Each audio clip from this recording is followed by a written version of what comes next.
Thursday Night Football is on, and it's only on Prime Video. Touchdown. This week, the new-look New England Patriots take on the reloaded New York Jets in an intense divisional matchup. What a catch. Coverage begins at 7 p.m. Eastern with TNF Tonight, presented by Verizon. Not a Prime member? Sign up for a 30-day free trial to stream the game. It's the Patriots and Jets, Thursday at 7, only on Prime Video. Restrictions apply. See Amazon.com/Amazon Prime for details.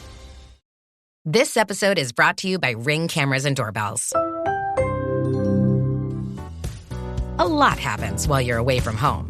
That's why Ring makes it easy to check in from anywhere. Whether you're saying hi to an unexpected guest, making sure those packages are safe, or keeping your pets company while you're out grabbing groceries. It's all a few taps away, right from your phone. Be there with Ring. Explore cameras, doorbells, alarm kits, and more right now at ring.com.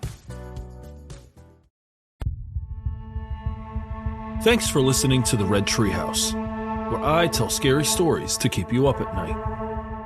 You can listen to the Red Treehouse on your favorite streaming platforms, including Spotify and Apple Podcasts. Be sure to follow, like, and subscribe. Oh, and leave a 5-star review.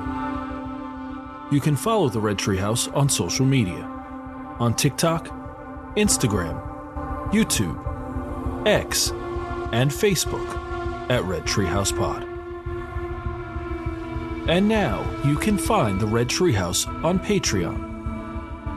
Join the Red Treehouse community for as little as $3 per month and receive exclusive member benefits, including personal shoutouts, early access to episodes, bonus episodes, and more. Simply go to patreon.com/Red Treehouse. And, as always, if you have a scary story or topic you'd like me to feature on an upcoming episode, email redtreehousepod@gmail.com. Sources for this episode can be found in the show notes. Content warning. This episode contains graphic discussions about mental health, domestic violence, substance use, murder, and suicide. Listener discretion is advised.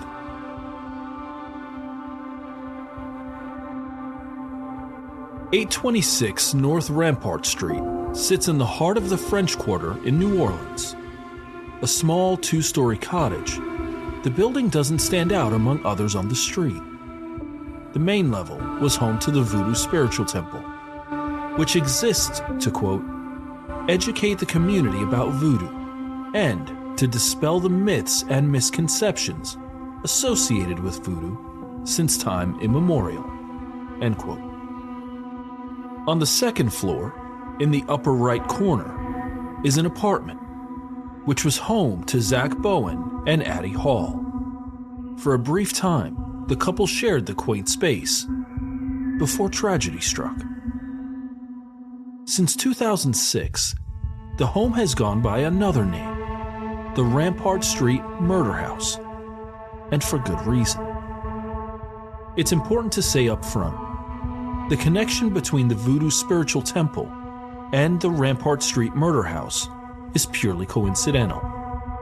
In fact, it is grossly irresponsible to make spurious connections, particularly when the only thing the two have in common is a shared address.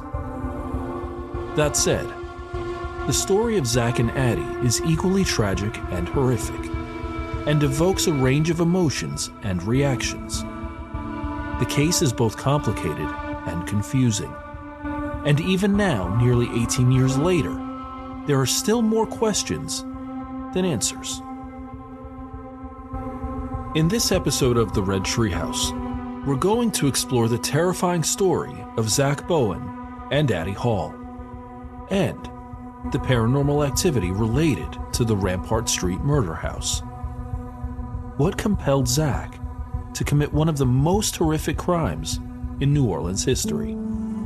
And is 826 North Rampart Street haunted? I'll share the story. You decide for yourself. I'm your host, Will. Welcome to the Red Treehouse.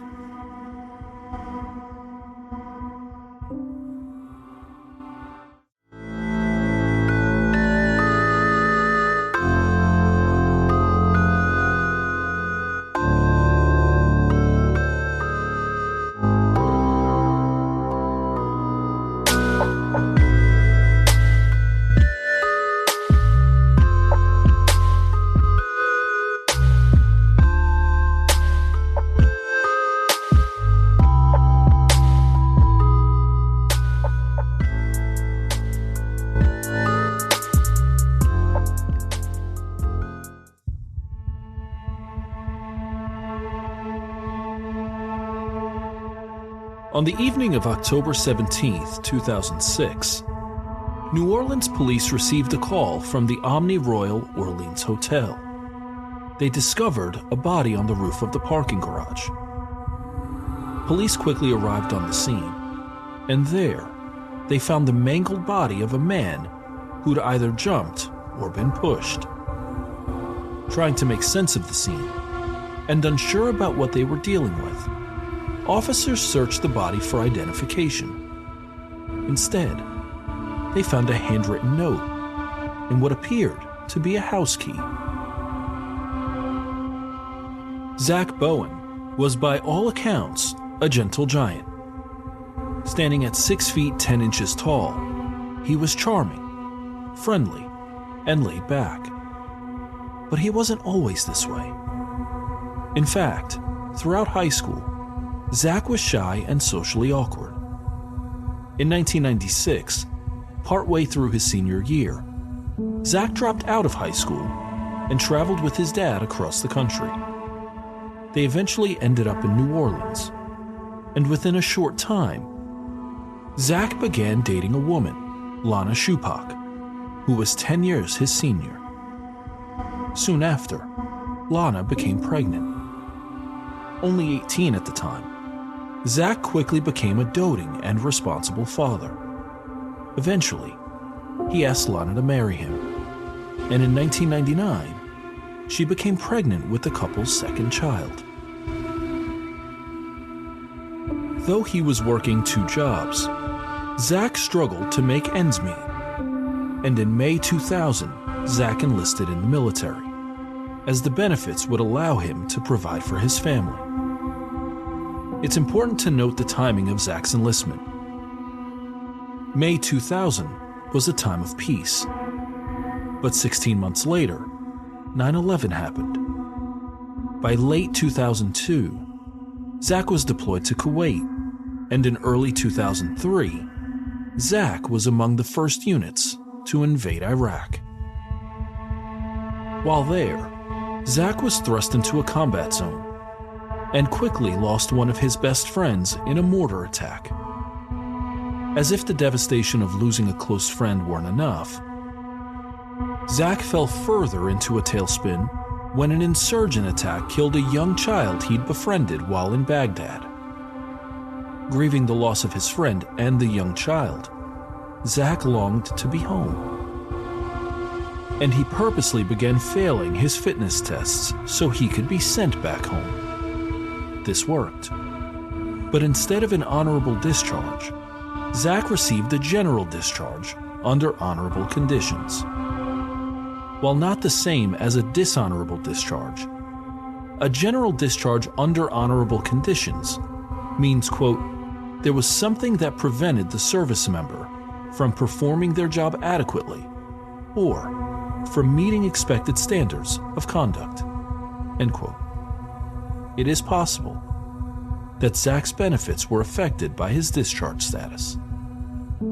Zack's transition to civilian life was difficult, as he was likely suffering from undiagnosed and untreated depression and post-traumatic stress disorder, or PTSD, which according to the American Psychiatric Association is defined as, quote, a psychiatric disorder that may occur in people who have experienced or witnessed a traumatic event, series of events, or set of circumstances. An individual may experience this as emotionally or physically harmful or life-threatening, and may affect mental, physical, social, and or spiritual well-being. Examples include natural disasters, serious accidents, terrorist acts, war or combat, rape or sexual assault, historical trauma, intimate partner violence, and bullying, end quote. Within a short time of Zack returning home, Lana decided to leave Zack and take their 2 young children. No doubt, this contributed to Zack's mental and emotional struggles, as he'd seemingly hit rock bottom. Now 26, he had nothing to show for his years of military service. Remember, he'd gone into the military to provide for his family. But with his general discharge affecting his benefits, and Lana leaving him, Zack was at a low point in his life. Despite this, Zack persevered, and in 2005 he took a job as a bartender in the French Quarter. There, another woman caught his attention, Addie Hall, who at 29 was a few years older than Zack. Addie Hall, by all accounts, was a free-spirited woman who lived a sort of bohemian lifestyle. She did what she wanted, and she wanted. Zack was instantly drawn to her, though Addie didn't show initial interest. Still, Zack persisted. After his shift was over, he'd hang around the bar for hours during Addie's shift, talking, keeping her company, and flirting. Eventually, in August 2005, the two began dating. Then, Hurricane Katrina swept into New Orleans. Recognizing the destructive power of the storm, the mayor of New Orleans issued an evacuation order. And of the 1.3 million New Orleans residents, it is estimated that upwards of 90% evacuated before the storm made landfall. Except, Zack and Addie were among the several 100,000 that remained in the city. Rather than leave New Orleans for an area outside of the storm's reach, they decided to ride out the storm in Addie's apartment in the French Quarter. One article stated, quote, Zack had every intention of leaving the city and staying with his estranged wife Lana and their kids so he could get out of the storm. The mass exodus was so severe and forewarned that Lana even welcomed Zack's girlfriend Addie. But Addie's desire for independence and a life all her own with her new boyfriend far exceeded any need she had to leave the city. End quote. The storm wreaked havoc on New Orleans, causing widespread flooding, downing power lines, cutting off water, blocking exit points, and ultimately causing the death of nearly 2,000 people. In fact, many of the people who did not or could not evacuate before the storm hit ultimately evacuated after the storm passed. Except Zack and Addie. First, they rode out the storm. Then, they stayed put after so many others had left. It seems they enjoyed the sense of freedom it gave them, and it was miraculous that the French Quarter was largely unaffected by the storm. Zack and Addie, along with others who'd stayed put, grew into a tight-knit community.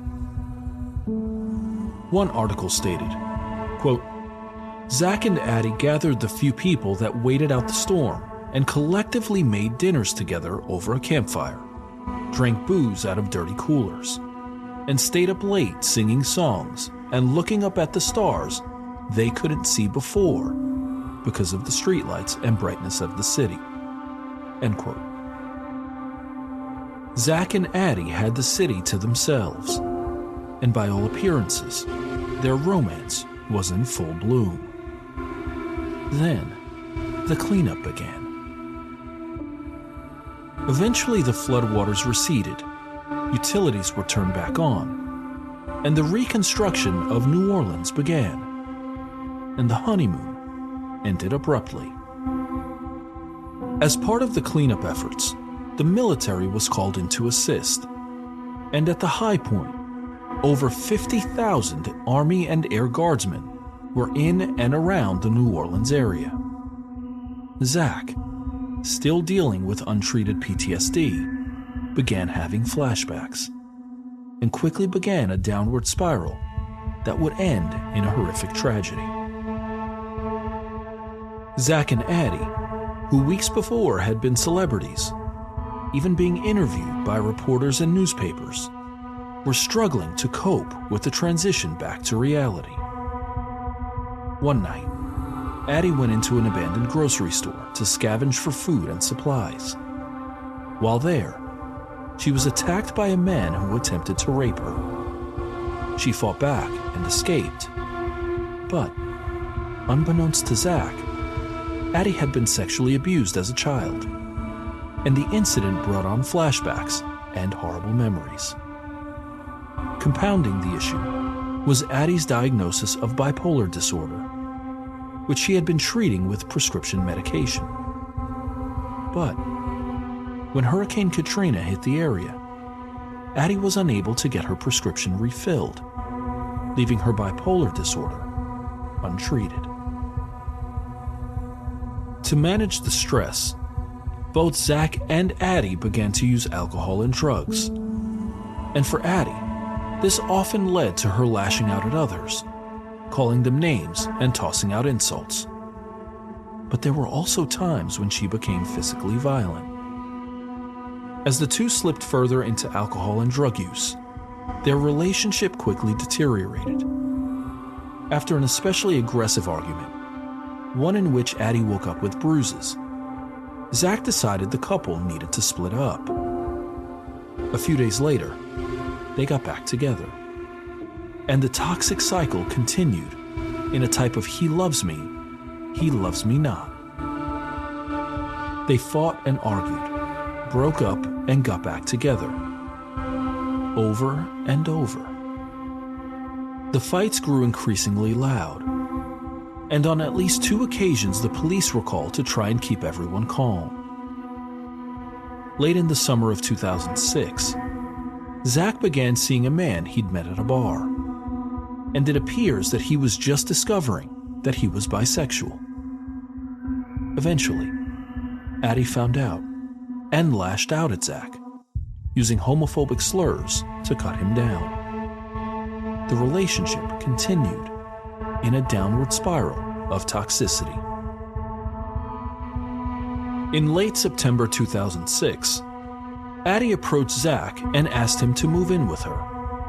She was on the cusp of being evicted from her apartment and was at risk of homelessness. Zack agreed and put up 2 months' rent on a small apartment on 826 North Rampart Street, above the Voodoo Spiritual Temple. As Zack prepared to move into the shared home, he learned from the landlord that Addie had attempted to take his name off the lease. On October 4th, Addie approached the landlord and attempted to have the lease agreement list only her name. Not wanting to get in the middle of their relationship drama, the landlord encouraged them to work it out. When police discovered the body atop the parking garage of the Omni Royal Orleans Hotel, they also found a note and a house key. The note read, quote, "This is not accidental. I had to take my own life to pay for the one I took.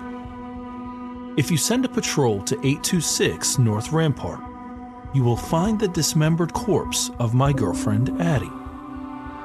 In the oven, on the stove, and in the fridge, along with full documentation on the both of us, and a full signed confession from myself, Zack Bowen." End quote.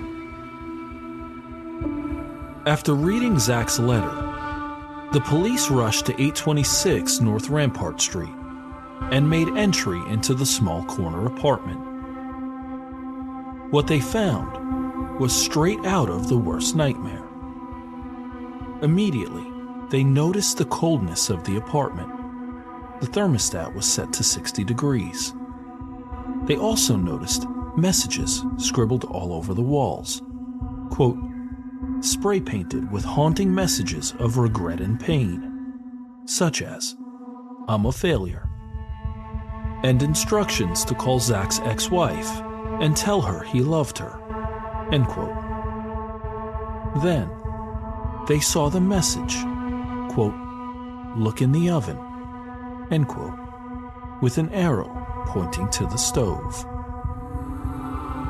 In the oven, police officers found arms and legs in a large roasting pan. cooked, and burned. There appeared to be seasoning on the limbs.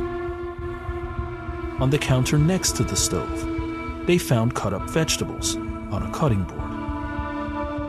On the stove, they found several pots. Inside one of the pots, they discovered hands and feet. And in another pot, they found a human head, burned beyond recognition. Then, they moved to the refrigerator, where in a plastic bag, they found a human torso. While searching the apartment, the police found Addie's journal, and in the back, 8 pages worth of notes in Zack's handwriting. Quote, "Today is Monday, October 16th, 2 a.m. I killed her at 1 a.m., Thursday, October 5th. I very calmly strangled her. It was very quick. Halfway through the task, I stopped and thought about what I was doing. The decision to halt the first idea and move to Plan B, the crime scene you are now in, came after a while.